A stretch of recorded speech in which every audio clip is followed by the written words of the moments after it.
Good evening, ladies and gentlemen. I'm your host, Kiana Canada. So tonight we are talking about the UN resolution that passed that deemed the transatlantic slave trade and the trafficking of Africans as the gravest crime against humanity. There is differing opinions about what this resolution means. Now, I was pursuing a master's in international human rights law at Queen's University, Belfast. So I know a little bit about this area. And I just want to say that I want to give a shout out to Samuel Ablakwa for spearheading this resolution. I think that it was the step in the right direction.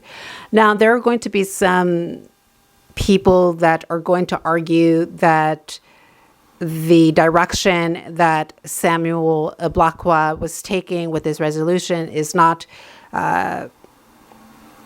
really beneficial to enslaved Africans within the United States. And I agree with that just partly, that Samuel's contention that there should not be compensation for the harm done is not really consistent with the voice of enslaved Africans within the United States. But on everything else, I 100% agree with Samuel Ablakwa.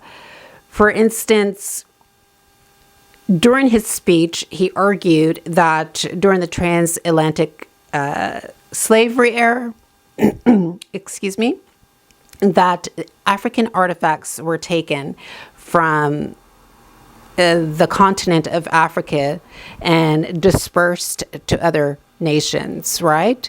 And so they still haven't received those artifacts back that really belong to the African people and belong on the African continent.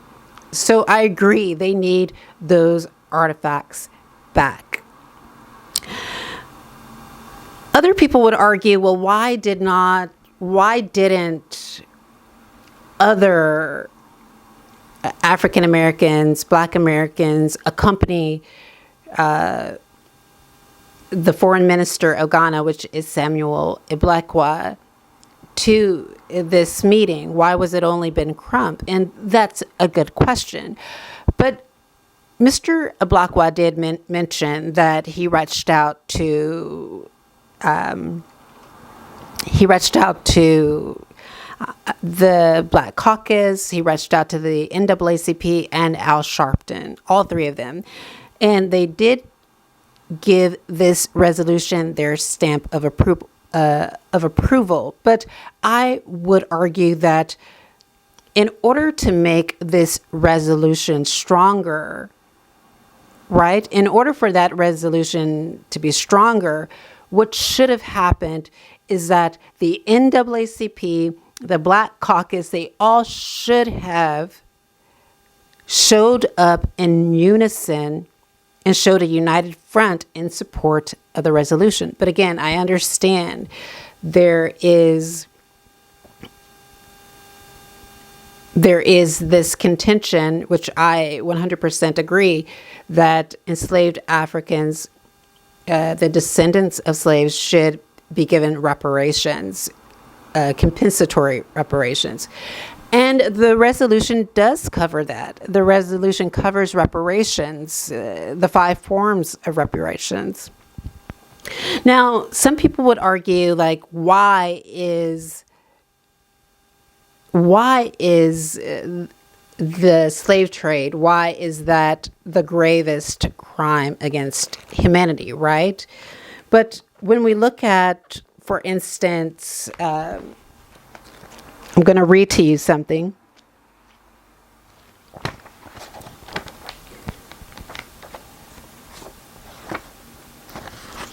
Just a moment. I lost my place.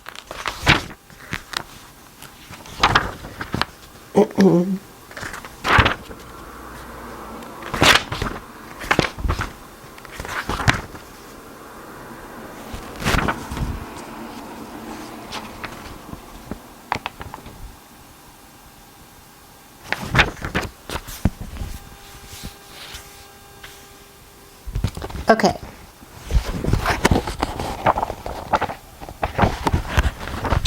Okay, so when we look at crimes against humanity, there are a number of elements. The first is murder, extermination, enslavement, forcible transfer of population, imprisonment, torture. So again, if we look at the treatment of Black Americans throughout history, again, murder during the transatlantic slave trade, and now extermination, enslavement, forcible transfer from the Americas, from Africa to the Americas, torture. We've seen gruesome photographs with embossed scars on the back of freedmen and enslaved Africans. Sexual violence, persecution, enforced disappearances, the crime of apartheid. The crime of apartheid is comparable to Jim Crow. Again, Black Americans had to drink at a separate water fountain, had to eat at in a different restaurant, couldn't eat at the same counter in a diner, had to sit at the back of a bus, couldn't go to the same school as white Americans. And so, ladies and gentlemen, to be sure, what is enslavement? How does international law define enslavement? It means the exercise of all or any of the powers attaching to the right of ownership over a person, and includes the exercise of such power in the course of trafficking in persons, including women and children, especially women and children. When we look at persecution, means the intentional and severe deprivation of fundamental rights contrary to international human rights law by reason of the identity of the group or collectivity. And then when we look at, for example, the crime of apartheid, means the inhumane acts of a character similar to those referred to in paragraph 1, committed in the context of an institutionalized regime of systematic oppression and domination by one racial group over any other racial group or groups, and committed with the intention of maintaining a regime. That's essentially what happened in the United States, is it not? Now, people are focusing on the fact that the United States and Israel and Argentina did not vote for this resolution. But I think that our attention is focused on the wrong thing. Of course, we knew that majority, if not all, of the nations that were European were not going to, and the United States was not going to vote in favor of the resolution. Because, again, I think that they have been consumed by other issues, such as the issue with the Palestinians. And they may believe that that is the gravest crime of all, right? But when we're talking about what is truly the gravest crime of all, the transatlantic slave trade happened the longest, with all of the elements within the definition of crimes against humanity. Each element. And so, ladies and gentlemen, another contention is, would the same result, would that have happened if Black Americans did it ourselves, right? And I think that that's a step in the right direction too, is for the Black Americans to realize that we do have international human rights, that we have human rights, and that the conventions that and the covenants that the United States has acceded to, we as Black Americans should hold it responsible for that, right? So, for example, I do know that the United States has withdrawn from the Human Rights Council, and the International Covenant on Civil and Political Rights is a framework that is the Human Rights Council oversees. But there is also the Convention against racial, for the Convention for the Elimination of Racial Discrimination, which has its own separate body. The United States has acceded to that as well. It's a signatory to that convention. So it could be possible for groups, especially NGOs, Black NGOs, to come together to bring a human rights complaint for reparations, a petition for reparations against the United States. I mean, all it takes is for us to come together. This is what we should be focused on. Now, this is something that I try to do in Europe. I try to actually write about how the United States treats Black Americans, but my voice was silenced, of course, by the United States as well as the country of Ireland.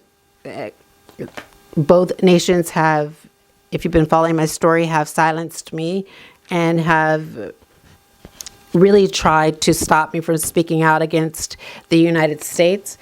But I want you to know that this is something that we as Black Americans should really be focused on. We should be focused on our issues. Now, when I said that Black Americans need to create an organization that is comparable to the ADL, the Anti-Defamation League, I'm not saying that to say that we need to compete with the Anti-Defamation League, but we need an organization that is just like that, that focuses on anti-Black racism and nothing else, that focuses on the transatlantic slave trade and,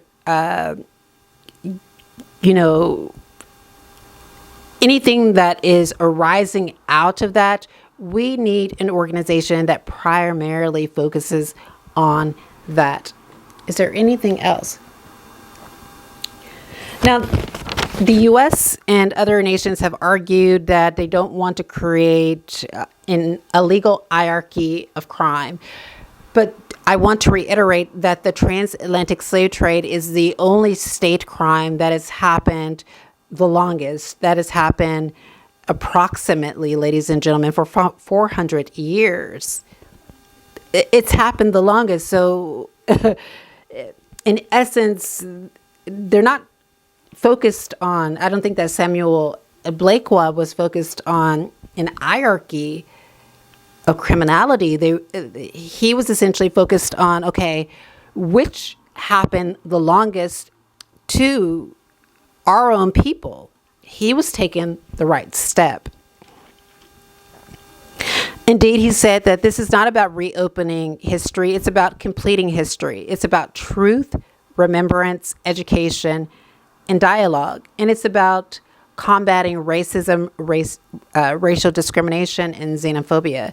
Some disagree with that, but when we look at the definition of, when we look deeply at crimes against humanity and we look at the elements, we can see within apartheid and within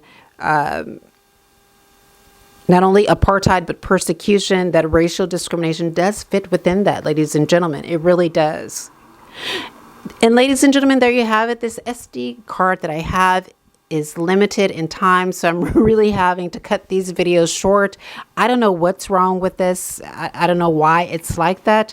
But if you want to have a discussion about this issue, feel free to follow me on Facebook by searching for my name at Kiana Canada. We'll talk to you next time. Bye-bye.